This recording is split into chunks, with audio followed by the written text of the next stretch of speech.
This is Founder Forward, the podcast from NEA, where we explore the company building journey with candid commentary from founders and investors. Some legendary, some just getting started, all moving forward. I'm Kate Barrett.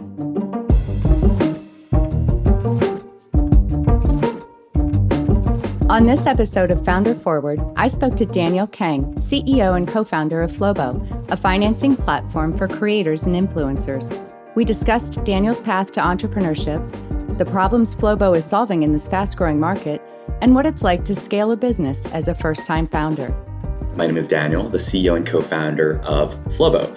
Prior to this, I was an investment professional at SoftBank Vision Fund, and then started Flowbo just last year. And on every episode of Founder Forward, we like to fast forward to get some insights from a founder and investor who've walked this road together before. Today, we'll hear from Jack Conte, CEO and co-founder of Patreon, a membership platform providing business tools for content creators, and NEA partner Jonathan Golden. Jack and Jonathan talked about Patreon's journey so far, inspiring and supporting a new generation of content creators.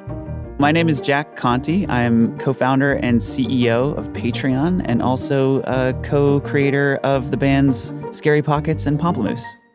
My name is Jonathan Golden, and I'm a partner here at NEA. My relationship with Jack and Patreon is we are a co-lead investor in the Series E round of Patreon, which happened in 2020. As you consider how your business meets the needs of the people and communities it serves, think about how these founders are solving some really important problems for their target audiences. Let's dive in.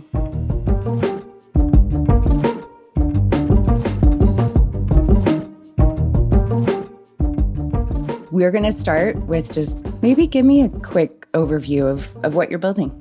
In my previous life, I worked as an investment professional at SoftBank Vision Fund, and there I focused on fintech and marketplaces. A lot of what I looked at was successful models that reduce friction when it comes to providing access to capital. Let's say I'm a supplier and you are a retailer, like a Walmart, and I supply you with things. And you say, hey, Daniel, I will pay you $60 or the $100 3 months from now. So for me, even though revenue is technically generated, I have to wait, 3 months to get paid. Here, this is where discounting, or commonly known as factoring, is involved, and it helps both parties. So this basically means, hey, instead of waiting the 3 months, why don't I pay you today? But instead of the $100 that you're owed, I might pay you 95 cents on the dollar, right? And for me as a supplier, I get my money paid faster, so I can invest in more inventory and more marketing. And then from you as a buyer perspective or a retailer perspective, you have an immediate improvement in your financials. So these things are called trade finance, and this industry is a $40 trillion industry. So after I had left SoftBank and gone to grad school, I caught up with a few of my musician buddies and my creator buddies, and I noticed that they had the exact same problem. They say, hey, Daniel, I did some brand deal for this company, but they're saying I don't get paid today. I'm getting paid, 30 days from now or 60 days from now or 90 days from now. I said, well, that's a problem that I've seen before, and it's a problem that I've been solved before and seen it very intimately. So I said, okay, well, that seems like a problem that I want to tackle. So that's more of the business side. To give you a little bit more of a personal side, I personally grew up in a low-income immigrant family. I grew up in Canada, in rural parts. So getting access to capital has always been challenging for me. And the one lucky break that I got was when I applied to college. I applied to 120 different scholarships, of which a few of them were able to fund not only my education at the time, but also my family. So I was kind of the breadwinner for my family even throughout college. And without that support, it would have taken me a lot longer for me to graduate college. So that was a big lucky break that I had gotten. And I said, well, this is something I want to work on, and how do I get money to people who need it? How do I give credit to people who don't have it? And let's look at different ways to do that. Do you think that sort of your experiences growing up are what shaped the way that you think about not just access to capital, but entrepreneurship and opportunity? I think that's a great question. That's something I'm actually working on right now. So there are certain habits and tactics that I've taken that have helped me get to where I am today. And that was kind of flooring the downside. Not everyone comes from a background that is conducive to starting a company. It's not one of those try and fail and then you succeed. It's you try and fail and then your family's out on the street. And the way I've tried to build my career and do what I want is I was flooring my downside while building a career and preparing for entrepreneurship that'll help me have a running start. Taking limited amount of risks with asymmetric upside, so higher upside, has been very helpful in getting where I am today. However, I think that's an old habit, and I'm now now in a funded company where we have capital, we have things to do, where I should be focused on uncapping the upside. How do I get this to be a rocket ship and have unlimited potential?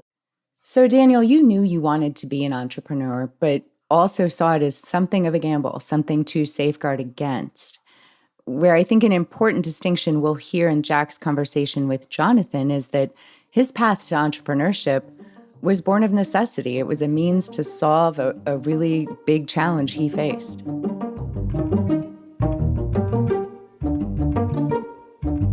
Patreon is a membership platform that helps creators build their businesses and turn their dreams into actual functional revenue streams that help them grow and expand and reach more fans and make their art a reality. And we're about 9 years in. We've got over 250,000 creators building businesses and making salaries on the platform and making their dreams come true. At the end of 2012, I started working on a music video that ended up kind of taking over my life. And I ended up spending about $10,000 on it, drained my savings account, maxed out 2 credit cards, ended up building a replica of Millennium Falcon cockpit in my studio and working with these 2 kind of robotics hobbyists who made a 3D printed hexapod robot and an animatronic head that was singing the lyrics to the song. And at the end of this process, I had this horrible realization. I was like, I'm going to upload this video to YouTube. It's going to get 1 million views and I'm going to get $150 for this video in ad revenue. And despite the fact that I'd been doing that for, 8 years at that point, something about this video and the level of work and the sweat and literal tears that went into creating this thing from nothing that I dreamed up, something about this one just made me snap. And I couldn't do it. I felt nauseated clicking that upload button and giving this one to Google for $150. I felt like I am more valuable than that. My creations are more valuable than that. I'm having more impact than I'm getting paid. And that sucks. And it's not fair for me. And it's not fair for creative people. And I sat down at my kitchen table one Sunday afternoon and I kind of sketched out this idea to basically help me build a business. And at first it was my website. It would be jackconti.com. And then I quickly realized this is something that a lot of creative people would probably want and use too. And so I called up my freshman year roommate in college and I pitched him this idea and I showed him the sketches. He got super excited about it. His name was Sam. We were randomly paired up as freshman year roommates in college. He started building it the night that I pitched it to him. He started building the site and we launched 2.5 months later with Patreon. I was the first creator on Patreon. Within about 2 weeks of launching, I was making 6 figures as an artist, which was just freaking crazy and the coolest thing in the world. And I felt so relieved and happy that I wasn't going to just give this music video away for free. And one thing led to the next. And now, thousands of creators started signing up for Patreon. And here we are 9 years later with, we're sending $1.5 billion a year to creative people in over 100 countries around the world from millions and millions of patrons now. So that's a fast version of how we got started, but that's where we came from. There are founders who have ideas and they've been looking for those ideas for a long time and trying to start a business. But then there are also founders that you find who are deeply passionate about something and realize that to make that passion real in the world, they need to create something and really affect change in the world.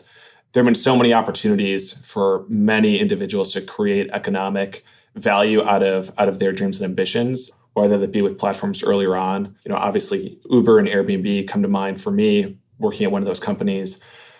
When I thought, hey, what's the next version of this in terms of being more not in the physical world, but potentially the digital world, we started to look for opportunities there. And you were there earlier, obviously, than everybody else. But that's what really gravitated us to Patreon and the opportunity with creators. So really curious how you're viewing this next wave and even what's transpired over the last year and how you see that playing out with the creators. Yeah, for me, it comes down to rather than the technology, which is important and awesome and exciting and new, it comes down to the use case and the capabilities that the technology provides. And in my eyes, what I think is needed for creative people is leverage and control and power. We see power shifting away from institutions and companies and media companies and toward individuals, toward people who have followings and audiences and trust and relationships with the people that they're serving. And largely, I think what's happening now is we're seeing a whole new wave of technologies that are really good at giving individuals power and leverage and control. I realize I'm a bit biased here as a co-founder of Patreon, but that was part of our mission from 9 years ago, was how can we help creative people be the owners of their businesses? There was no platform on the internet in the world that gave a creator their audience. You had to use the platform in order to reach the audience. So Patreon is the opposite philosophy. We say, look, these are not our users as Patreon. Patreon says, like, a patron is not our user. A patron is your customer. As a creator, it's your customer.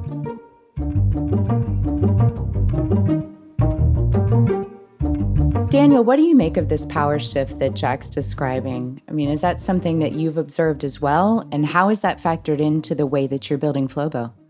One of the reasons Shopify was able to kind of come out swinging against Amazon is giving people access to information and own their customer data and own that customer relationship and their assets. And yeah, I think this power dynamic will continue as people start to own more and more of what they generate and they produce. There's many different parallels that we can draw on here. But yeah, this ownership of information and ownership of customers, in this case, fans, will be a major factor in this power shift and who has more power between kind of the platforms and the creators and the fans. I feel like it would be great to walk me through, like, I am a creator, I am writing a book, I need money. What happens? Like, how does it work with Flowbo? Let's say you're a creator on YouTube. You're like a 19-year-old who went to a bank and said, can I have a loan? And the bank says, well, where's your salary? Where's your W-2 form? And where's your credit score? And you're like, what is a W-2 form, right? And then you say, well, I still need the money. Who can give it to me? And then kind of Flowbo is there to help you.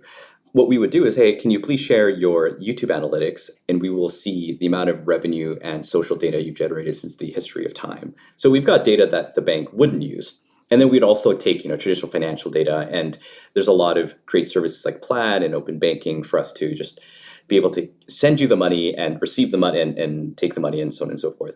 So based on that, we would be able to give you an offer and say, hey, we'll give you, $10,000 or $15,000 or some sort of multiple of how much you're earning. And in exchange, we would share revenues for the next couple of months until we get paid back that $10,000 and like a fixed fee. So you get your money up front and we kind of share your revenues until we get paid back. So I think within this space, Flowbo is really able to look at risk in a very different and more sophisticated way than some of the more traditional institutions can. Figuring out that model, a way to monetize your business and meet customers' needs at the same time, that's exactly where Patreon was when Jack and Jonathan first got acquainted. We've known each other for several years now. When I first re-entered venture back in 2017, 2018, we got acquainted and we talked a little bit about the business. And you were really still in a couple more of the early innings of monetization and figuring out payments with the business. And I always found that fascinating because a lot of the challenges I faced at a business that I worked at, Airbnb, was in and around payments as well, which can always be a tough nut to crack. We stayed in touch over a couple of years, and in the early days of the pandemic, things really started to inflect with Patreon. And Jack and Carlos and team, we got together, we talked a little bit about the business, realized that there was just such a large opportunity here over the next 5 to 10 years for Patreon to really realize its potential. Jack, I don't know if you recall, but we brought the NEA team in kind of pretty early, and something that you mentioned was that this was, again, early innings of the pandemic. You could read the room with the Zoom squares, and you felt the energy through Zoom squares. I'm a first-time founder. I'm a first-time CEO. I am learning on the job. And one of the challenges, I think, opening up a little bit here is holding on to the enthusiasm. Now, I think I'm a naturally positive, optimistic person, so it's probably a little easier for me than a lot of people. But still, that is a challenge through company building. And getting some of that enthusiasm returned to me in a pitch, getting some energy from the team in a pitch, that's actually materially meaningful to me. And then if you recall, after the Zoom meeting, I got probably half a dozen emails from team members at NEA explaining why they personally were excited about Patreon and why they personally were excited about creators and what Patreon could mean for creators. And that was another dose of energy and enthusiasm. And man, I would be lying if I said that I never needed that. As a founder and CEO, sometimes I need some energy. And I felt like I was going to get that from Team NEA. And raising money was brand new for me when we got started. I had never done it before. And it was a little bit of a black box, and I learned a lot along the way. You mentioned we're up to our Series E now, Series F, actually.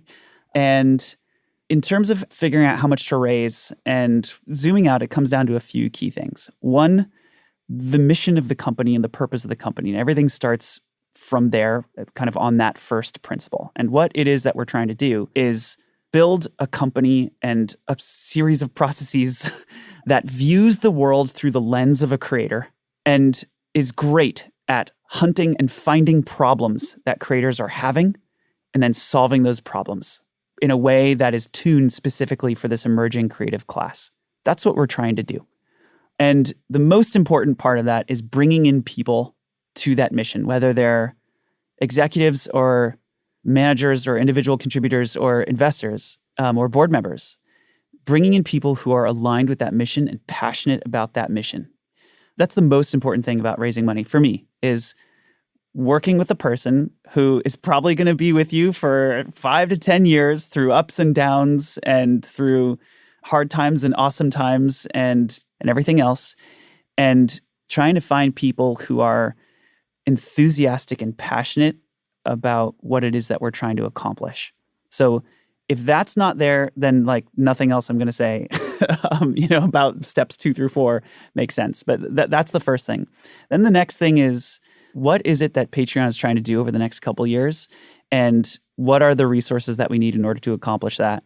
And, that's kind of the tactics of building an operating plan and kind of getting a sense of how much the company needs in order to build the products and services that it wants to build. That's kind of one input. And then there's a second input, which is like, what is the world like right now? Do we have tons of competitors? Are we going to have to weather a downturn? There's a whole lot of other questions that kind of go into how much money do we want to raise. But one, I guess, opinion that I have as a founder, and I know a lot of founders probably disagree with this, and I've talked to different founders who have different opinions on this. So I'll offer mine with the caveat that I know this is not everybody's opinion. It's just mine. I don't really care that much about dilution. I know a lot of founders do, and that makes sense. And I totally understand that perspective, especially because, it's not just dilution for you, it's dilution for the management team and all the shareholders and employees. And so you have to have a certain amount of care about that.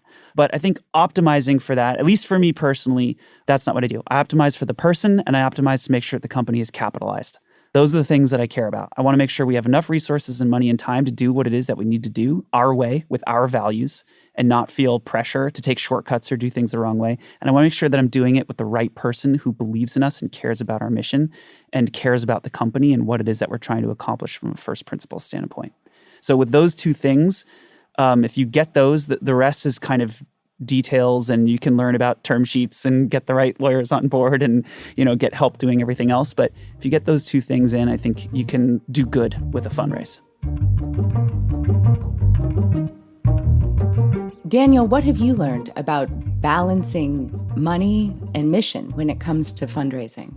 I do think raising money needs to have a purpose, right? Not all businesses actually need to raise money. There needs to actually be a reason you're raising capital. A lot of questions I get is, how much should I raise? And my immediate reaction is, then why are you raising? If you don't know how much to raise, why are you raising?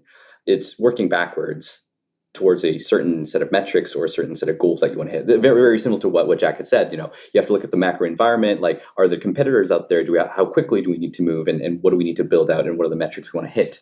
You then have to kind of make a buffer so your company doesn't die. It's important. Yeah, exactly. You need to go and do that. And you then have exactly how much you need to raise, or basically have a hypothesis on how much you actually need to raise for this company to be successful. And very similar things apply, I think, here. What Jack says, I think, is exactly on point. To be honest, this is an advice that I followed, but I took lightly at the time when many startup founders ahead of me told me this. And it says, Daniel, try to find investors who are really aligned with your vision and who believe in you. And many investors, especially if you're going through a great fundraise, there are like high leverage and low leverage fundraises. I've been through both of them during my pre-seed and my seed. I had a really tough time during my pre-seed, and then I had a surprisingly easy time during my seed. Especially in a high leverage raise, an investor will always ask at the end of the call, what sort of investors are you looking for? And at the time I said, I'm looking for investors who understand the 0 to 1 journey. Ideally, they would have founded a company themselves or multiple. And they also understand that success is not linear. We're going to have ups and we're going to have downs. And I didn't understand the gravity of this advice when I was raising at the time. I would definitely agree that people, the investors and the team that you have on board is extraordinarily important. That advice that you received, Daniel, is very much in line with what Jack has taken away so far from his experience building Patreon. For him, that alignment of values is really, really important in choosing an investor. I would be hesitant to give anyone advice on do this or do that or look for this or look for that.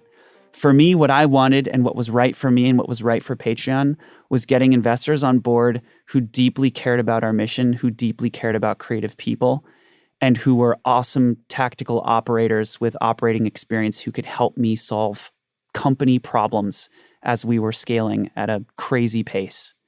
Those things were really important to me. And they may or may not be important for you depending on who you are and what your background is and what your experience is. But that was important to me. And I feel like we got that in our partners and especially in NEA. And that's been just of paramount importance to us. We recently, even this week, had a conversation around growth versus reinvestment in infrastructure and the balancing of that and how every company really needs to make trade-offs. Yeah, that is a trade-off that I hard lessons learned for me over, the first chapter of the company. Not just, I wouldn't even say growth versus infrastructure. It's just, as a non-engineer, non-product person, my understanding of the infrastructure required to scale a company successfully, I don't think that's something I nailed. Now I've gotten better at it over the second chapter of the business, and I think now I'm particularly a cheerleader for infrastructure investments because they're very painful lessons to have learned. And again, it's not even a trade-off between growth and infrastructure. It's like, new features in infrastructure or like qualitative user problems in infrastructure or like you name it. It's the list of 50 things that need to be done and where do we prioritize and how and what's our framework for that. And I think we've gotten a lot better at that over the last couple of years in particular. Well, you're building a global business, and a global business requires a tremendous platform. And you're really laying the groundwork for future growth. So it is always a trade-off, and it's a timing trade-off in real time versus future time. And so that's always where the tough conversations are, and really excited for what's to come over the next couple of years. For me, thinking about how a company always evolves and recognizing that maybe what they were doing in the past is not going to work going forward is something that takes a little bit of muscle to get right. And recognizing that you needed to be where you were to get to where you are today. And that's a continual building and a learning. And so when I see companies change and evolve, it wasn't that mistakes were made in the past. It's they're building the muscle to actually get better and stronger. And that they needed to be where they were yesterday to get to where they are today. I see that in Patreon every single day as it's constantly evolving, constantly building, constantly getting that muscle more refined. And it's really impressive to see. One thing I guess that when I think about our relationship in the future and what I hope we get from it, you kind of just said it, Jonathan, that what was right yesterday is more than likely going to be wrong today and tomorrow. And you've been really good at kind of reminding us of that. And I think challenging us, when we come with opinions that are kind of too founded in the history and the past.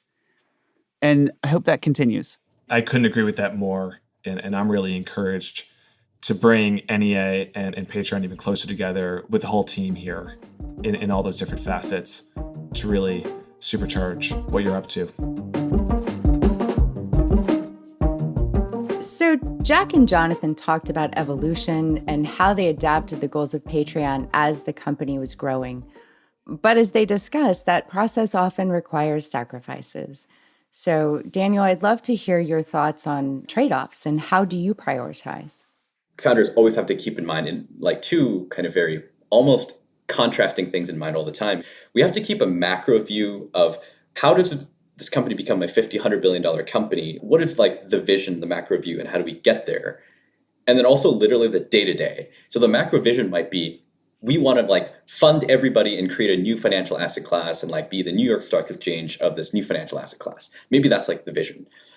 But the day-to-day is literally, okay, how do I schedule more of these customer interview and like, how do I improve these questions? And how do I make sure that I bring the right features and make sure we're optimizing our engineering power? And I have to balance like this huge macro thing of like, are we going the right direction at the same time? I mean, I think you hit on the challenge for an early stage entrepreneur in a really interesting way there. Like you have to be able to see the forest and all the trees at the same time and be able to infer kind of in real time exactly what all that means. What an enormous challenge. Daniel, it's been such a pleasure talking to you about this and hearing about Flowbo. I'm excited to see where you go with this. Loved getting your perspective. Thank you. Thank you.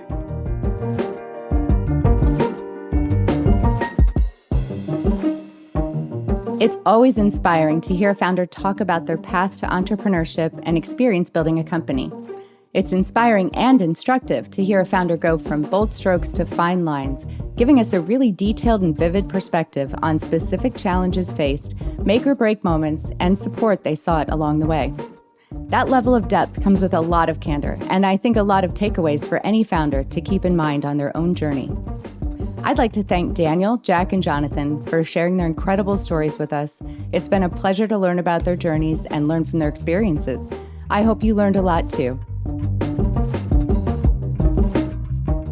Founder Forward is a production from NEA made in partnership with Frequency Media. From NEA, I'm your host and executive producer, Kate Barrett, with support from Ashley Mitchell, Erica Sunken, and Shanna Hendricks. From Frequency Media, Michelle Corey is our executive producer, Ina Garkusha is our supervising producer, Jordan Rizzieri is our producer, and Catherine Devine and Emily Krumberger are our associate producers. Our mixer and sound designer is Claire Bidigary Curtis, with dialogue editing by Sydney Evans. For more on NEA, visit NEA.com. You can subscribe to Founder Forward on Apple Podcasts, Spotify, and wherever you get your favorite podcasts.